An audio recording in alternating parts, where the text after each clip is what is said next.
누구도 장담할 수 없는 것이다. 예수 그리스도께서는 죄로 저주받아 죽게 된 인류에게 생명을 주시려고 오신 유일한 구주이시다. 주님께서는 죽음의 원인인 죄 문제를 십자가에서 피 흘려 죽으심으로써 해결해 주셨고 그분을 믿는 사람은 누구든지 죽음을 초월하여 생명과 불멸을 영원히 맛보게 해주신다. 그러나 이제는 우리 구주 예수 그리스도의 나타나심으로 그것이 드러났으니 그는 죽음을 폐기하시고 복음을 통하여 생명과 불멸을 밝히셨느니라. 예수 그리스도께서는 십자가 사건 이전에도 회당장 야이로의 딸을 살리셨고 나인 성읍 과부의 죽은 아들을 살리셨으며 죽은 지 나흘이나 되어 썩은 냄새가 풀풀 나는 나사로를 살리시어 무덤에서 나오게 하셨다. 바로 이 예수 그리스도께서 친히 인간의 죄 문제를 해결해 주시려고 십자가에서 피 흘려 죽으셨고 무덤에 묻히신 지 사흘 만에 부활하심으로써 그분을 믿는 사람은 죽어도 다시 살고 살아서 믿는 사람은 영원히 죽지 않을 길을 열어주신 것이다.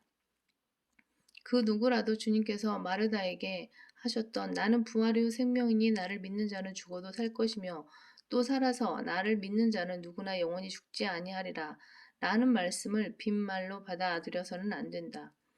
당신은 이것을 믿고 있는가? 복음에는 부활이 있다. 예수 그리스도의 부활은 눈으로 확인된 진리다. 주님께서는 성경대로 우리의 죄들로 인하여 죽으시고 장사되셨다가 성경대로 셋째 날에 다시 살아나셔서 게바에게 보이셨고 그 후에 12사도에게 보이셨으며 그 후에는 500명이 넘는 형제들에게 일시에 보이셨다. 시리아의 다마스커스로 성도들을 박해하러 가는 사울에게도 나타나셔서 주님 자신의 부활을 증명하셨다. 이렇듯 주님께서는 죽음에서 부활하심으로써 그분을 믿는 모든 사람 또한 죽어도 다시 살아날 것이라는 사실에 대해 아무도 부인할 수 없게 하셨다. 교회라면 바로 이 부활의 주님을 말이 아닌 행동으로 전파하여 죄인들에게 진정한 생명 연장을 설파할 수 있어야 한다. 이는 종교성을 지닌 인류가 실제로 바라는 것이 사후에도 생명을 실질적으로 소유하는 것이기 때문이다.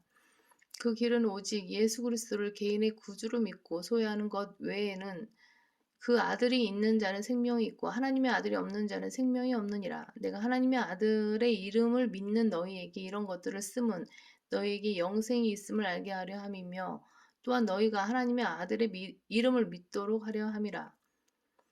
구원받지 못한 인류가 하나님의 아들을 믿지 못하도록 방해하는 존재가 누구인가? 마귀이다. 이 세상의 신인 마귀가 믿지 않는 자들의 마음을 어둡게 하여 하나님의 형상이시니 그리스도의 영광스러운 복음의 광채가 그들에게 비치지 못하게 하고 있다. 사망과 음부의 권세에서 해방되는 길은 오직 예수 그리스도를 구주로 믿는 것뿐인데 공중 권세의 통치자가 그 일을 방해하고 있는 것이다. 이것은 늘 들어도 뼈저린 진리다. 그런데 그 사악한 일에 교회들이 앞장서고 있으니 이보다 더 비통한 일이 어디 있겠는가? 오호 통제라 라는 말은 이럴 때 쓰는 말이 아니던가. 아 비통하다 와 같은 심정은 주님께서 이 땅 위에 사람을 지으셨음을 후회하셨을 때 느끼신 것과 똑같은 심정인데 이제는 교회가 하나님의 마음을 비통케 하는 것이다. 땅 위에 세워진 교회가 그토록 부패하고 타락했기에 하나님께서는 몹시도 슬퍼하시고 마음 아파하신다. 인류의 죄는 어떤 종교나 학문, 철학, 자기 개혁 같은 것으로 치유되는 것이 아니라 예수 그리스도의 대속적인 죽음을 통해서만 치유될 수 있다. 보라 세상 죄를 제거하는 하나님의 어린 양이라. 그분이 우리의 죄들을 없애려고 나타나신 것을 너희가 아나니 그분 안에는 죄가 없느니라. 죄성을 지닌 인간은 예수 그리스도를 믿음으로써 죄가 제거되어야만 사후에 영생을 누릴 수 있다. 구주가 필요 없는 인간은 없다. 예수 그리스도께서는 온 인류에게 필요한 유일한 구주이시다. 이토록 중요한 진리를 가로막는 교회들은 죄의 세상에서 존재할 가치가 없다. 십자가만 세워놓으면 교회가 되는가? 자기 자신도 구원받지 못한 자들이 누구에게 무슨 생명을 줄 수 있단 말인가? 자기 자신에게 속지 말라. 목사들이 먼저 거듭나고 그 뒤에 교회의 임무를 깨달아 생명의 복음을 전파해야만 교회다운 교회가 될 수 있다.